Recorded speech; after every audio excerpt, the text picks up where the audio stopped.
Hi, welcome to another episode of Girls, Girls, Girls, and today I'm being joined by Belinda Love Lee. So, give a brief introduction of yourself. Who you are, what do you do? So I am a bit of a mixed bag of things. I'm a designer, a letterpress printer, Instagram blogger type person, and that all comes under my working name, Belinda Love Lee. That's really cute. Thank you. We can start off with the questions.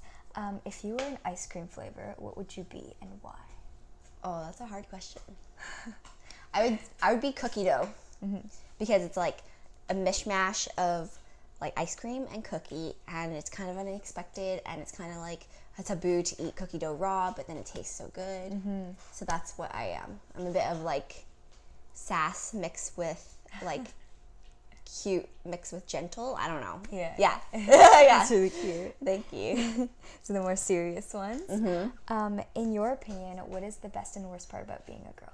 So I would say the best thing about being a girl is obviously, besides like me not being a mom, I think being able to birth another human is pretty cool. Like the other gender can't do that.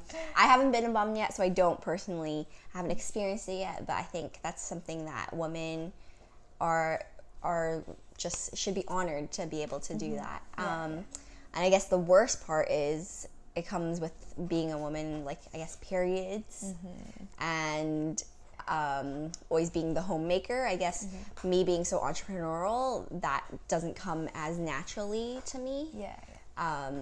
I'm not really the type that like loves cooking, and I had to like kind of grow into it, and so that's a little, I mean, it's not the hardest thing, but I think that's one of the downfalls of being the female in the world. It's a bit annoying sometimes. Yeah.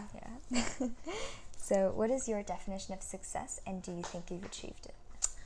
I would say my definition of success is being able to do something that you're passionate about.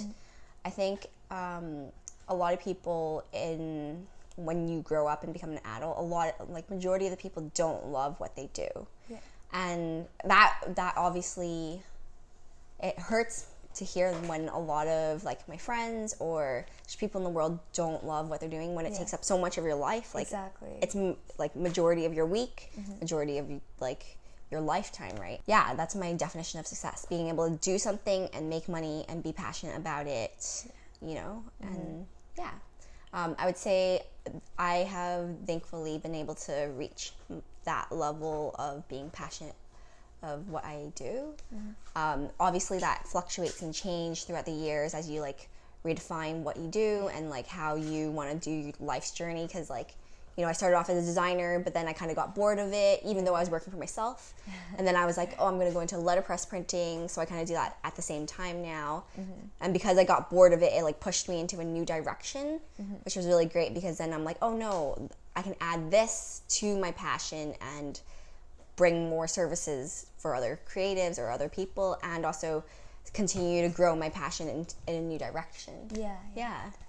So I think like constantly evolving. I think like so much of being, I don't know if it's the same with everyone else, but in the creative realm, you keep on trying to want to know what your thing is, you know, like what you're going to excel at, what you're going to be really good at. But I don't think you ever reach a destination, because life so much is about like growing and like rediscovering who you are, and the older you get, the more you change.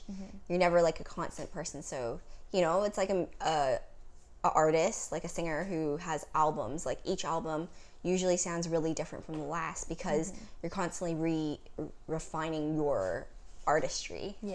And so I think I have the privilege to be able to like discover myself, thankfully, and like explore within my industry, so that's really great. It's really neat. So who or what inspires you? Okay, I would say nature really inspires me. Like I don't know if you've been on my Instagram, but I love playing with shadows and sunlight and stuff like that. I think that for me is a huge inspiration in terms of design, because I don't know, because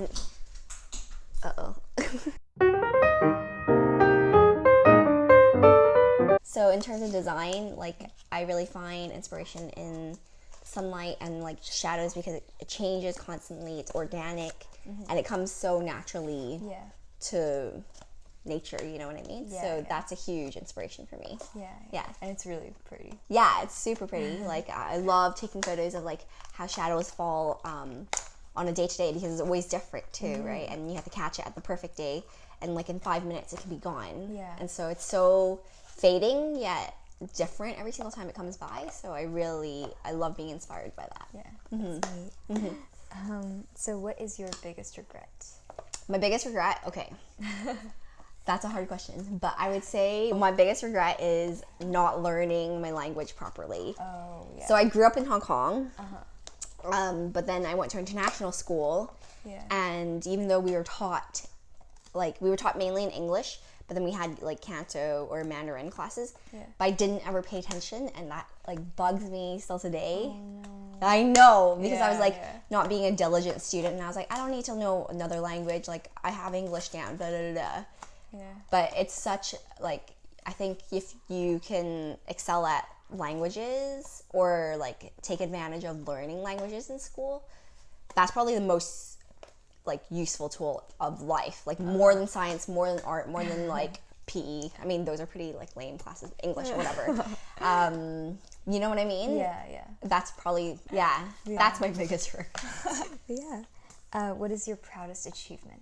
Okay, so I think my proudest achievement would be, so when I was your age, a teenager, like the internet was just coming up. Like I remember like dial-up internet, you probably never had that. Oh my gosh, you're missing out. Okay, so I remember like dial-up internet and stuff like that, but when the whole blogging world started, there was this huge blog at that time, and it's still pretty big now. It's called Design Sponge.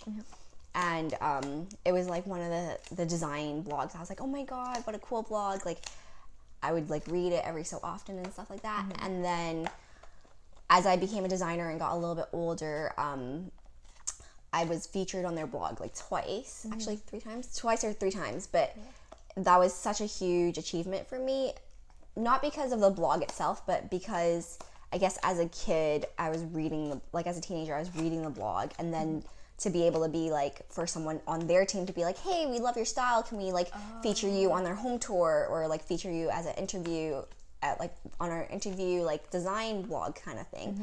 I was like, whoa, like it's come full circle, you know what I mean?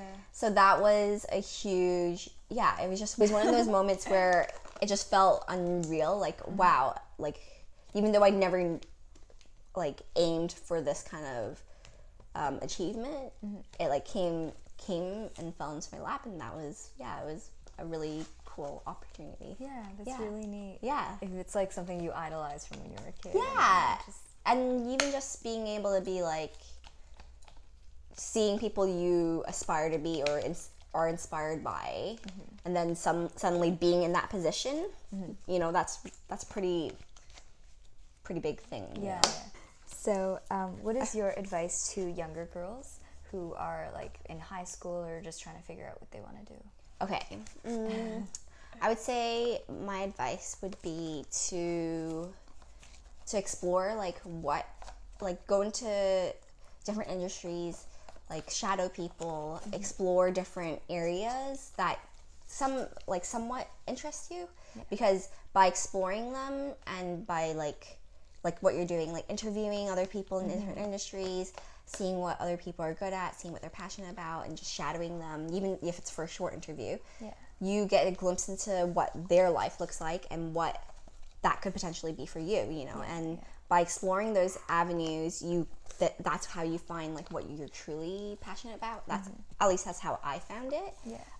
Because I went to Ryerson University and I took this course called Fashion Communications, and it was like a wide variety of things. So like you learn like how to sew, you learn how to do graphic design, you learn how to do web design, you learn how to film.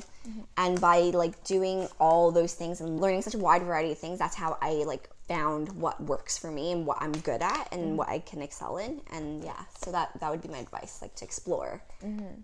Thank you so much for meeting with me. It was such a pleasure. No problem. Thanks for coming. Thank you.